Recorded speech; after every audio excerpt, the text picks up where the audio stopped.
రాష్ట్ర ప్రభుత్వం ఆధ్వర్యంలో నిర్వహిస్తున్న మద్యం షాపుల్లో విధులు నిర్వహించే ఉద్యోగులు శనివారం టీఎన్టీయూసీ రాష్ట్ర ఉపాధ్యక్షులు సబ్బతి ఫణేశ్వరరావు సమక్షంలో కాకినాడ రూరల్ శాసనసభ్యులు పంతం నానాజీని Kakinada smart city MLA Vanamadi కొండబాబును కలిసి వినతిపత్రం అందజేశారు.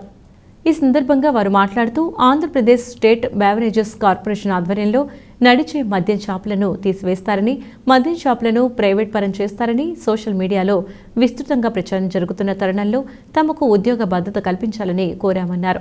తమకు న్యాయం చేయాలని రూరల్ ఎమ్మెల్యే పంతం నానాజీని, సిటీ ఎమ్మెల్యే వనమాడి కొండబాబును కోరగా వారు తక్షణం స్పందించి రాష్ట్ర ముఖ్యమంత్రి చంద్రబాబు నాయుడు దృష్టిలో తమ సమస్యలను చర్చిస్తామని తమకు హామీ ఇచ్చారని అన్నారు. ఈ కార్యక్రమంలో జిల్లా అధ్యక్షులు Sabbathi Chittibabu, I Sreedu, M Santosh Kumar, M Veerababu, J Veerababu, K Veerasuryaprakash, M Ashok Kumar, Kalladi Eswar, Raj Kumar, Surendra, Gangaram తదితరులు పాల్గొన్నారు.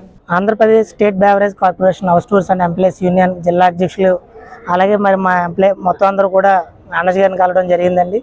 కేవలం మెయిన్ ఏంటంటే మేము 5 సంవత్సరాల నుంచి వైన్ షాప్లో supervisors and sales man's work చేసామండి. అయితే ఇప్పుడు ఉన్న కొంతమంది సోషల్ మీడియాస్ అన్ని వాటిలో కూడా ఈ వైన్ షాప్స్ ఉండవు, ప్రైవేటీకరణ చేస్తారన్నప్పుడు మేము ఆందోళన గురయ్యామండి. అయితే రాష్ట్ర వ్యాప్తంగా 12,000 మంది ఎంప్లాయీస్ ఉన్నామండి. మొత్తం అందరం కూడా కుటుంబాలు అందరూ కూడా వీధిని పడిపోతామండి.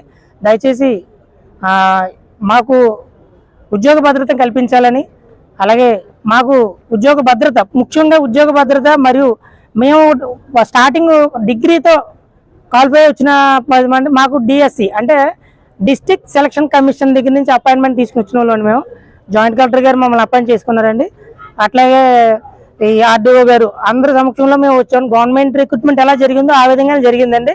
అయితే ఇప్పుడు మమ్మల్ని నిర్దాంజంగా తీసేస్తూ ప్రైవేట్ జాబ్లు ఇస్తారని చెప్పి అనడం వల్ల మాలో ఒక భయాందోళన గురైందండి. అందువల్ల గౌరవనీయులైన పంతం నానాజీ గారు దగ్గరికి సమక్షంలో ఆయనకు వచ్చి మా యొక్క వినతి పత్రాన్ని ఇవ్వడం జరిగిందండి. ఆయన కూడా సానుకూలంగా అనుకుని చర్చించి పవన్ కళ్యాణ్ గారికి మరియు చంద్రబాబు గారు, పురంధేశ్ గారికి అందరితో చెప్పి మీ యొక్క న్యాయం చేకూరుస్తారని ఆయన చెప్పడం మా ఆయనకి నిజంగా ప్రత్యేకంగా కృతజ్ఞతలు తెలుస్తున్నామండి. ఈ యొక్క యూనియన్ బలోపేతంగా సబ్బతి ఫణేశ్వరరావు గారు ఎక్కువగా మాకు సపోర్ట్ చేసి అన్ని విధాలుగా మాకు మోటివేట్ చేసి ఈ యొక్క యూనియన్ని బలోపేతానికి ఎలా చేయాలి ఏంటనే గైడెన్స్ ఇవ్వడం జరిగిందండి. ఆయన కూడా ప్రత్యేక ధన్యవాదాలండి.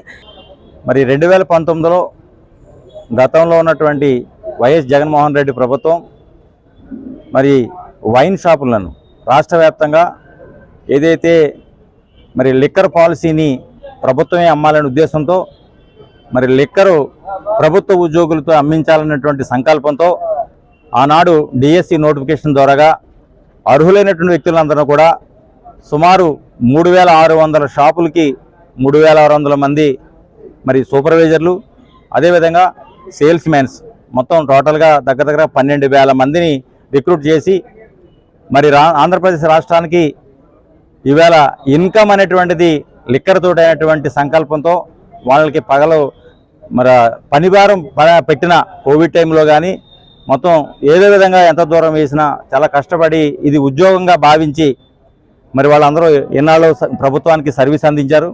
అందుచేత మరి ఈవేళ ప్రభుత్వం మారింది అని మా ప్రభుత్వం మిమ్మల్ని తీసేస్తారని మేము ఎక్కడా చెప్పలేదు. మరి సోషల్ మీడియాలోనూ అదేవిధంగా మౌత్ టు మౌత్ ప్రచారం అయితే జరుగుతోంది, ఇది ప్రైవేటీకరణకు అవుతుంది అని చెప్పేసి. అయినా కానీ నేను ప్రభుత్వానికి ఒక సూచన చేస్తున్నాను. గౌరవ ముఖ్యమంత్రి చంద్రబాబు నాయుడు గారు ఇండస్ట్రియల్ డిస్ప్యూట్ యాక్ట్ ప్రకారంగా సీన్ ఆఫ్ అఫెన్స్లో ఉన్నటువంటి కార్మికుడు నేచర్ ఆఫ్ వర్క్ ఉండగా లిక్కరే ఇక్కడ పూర్తిగా మద్య నిషేధం జరిగిందనుకున్న ఆంధ్రప్రదేశ్లో మిమ్మల్ని తీసేయచ్చు. ఆ లిక్కర్ ఉండగా మరి సీన్ ఆఫ్ అఫెన్స్లో ఉన్నటువంటి కార్మికుడిని తొలగించడం అనేటువంటిది అంత సులభమైనటువంటి పని కాదు. ఎగ్జిస్టింగ్ వర్కర్గా మిమ్మల్ని అందరినీ చూడాలని నేను కోరుకుంటున్నా. మేము టీఎన్టీసీ నుంచి మీకు పూర్తిగా సహకరిస్తాం. మరి లోకేష్ గారితో కానీ, చంద్రబాబు నాయుడు గారితో కానీ, ఎక్సైజ్ మినిస్టర్ గారితో, అందరితోటి ఈ జిల్లా ఉమ్మడి తూర్పుగోదావరి జిల్లాలో ఉన్న అందరి శాసనసభ్యుల సహకారంతో మీకున్నటువంటి ఇబ్బందిని మరి చంద్రబాబు నాయుడు గారి దృష్టిలో తీసుకెళ్ళడానికి మరి కాకినాడ రూరల్ శాసనసభ్యులు పెద్దలు గౌరవనీయులు మా గురువు గారు అనేటువంటి పంతం నానాజీ గారు హామీ ఇచ్చారంటే కంపల్సరీగా అమలు దిశగా అడుగు వేద్దని చెప్పేసి నా ఆశాభావం వ్యక్తం చేస్తున్నాను.